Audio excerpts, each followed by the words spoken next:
Au Moyen-Âge, il n'y avait pas de pharmacopée, il n'y avait pas de médicaments chimiques, on va dire. On utilisait les plantes, d'une part, mais aussi toutes les parties organiques des animaux. Aussi bien les excréments que le foie, que les poils, les cornes, etc.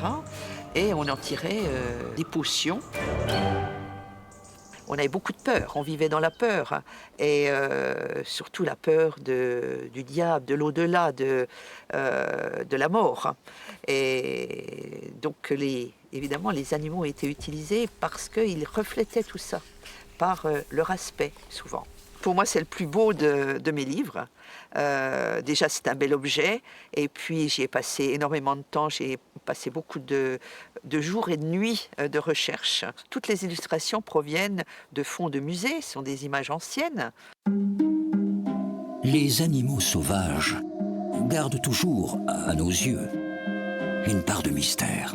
Et quelques mois plus tard, Dominique Hennequin, qui est réalisateur et producteur à Metz, m'a appelé pour me demander si j'accepterais que mon livre soit adapté pour la télévision.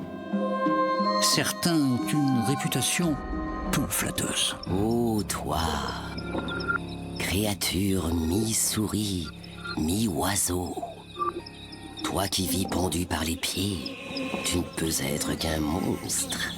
On retrouve donc, dans La Voix de la sorcière ce que des faits que j'ai relatés. Il y a une continuité et le livre prend une autre dimension.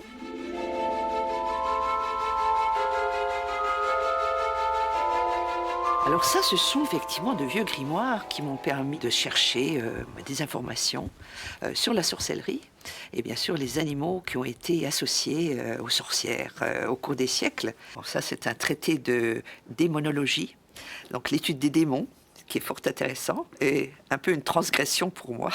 Parce que j'ai été élevée par une grand-mère qui était très croyante et qui avait très peur des démons. Donc évidemment, il ne fallait pas en parler et surtout pas s'y intéresser.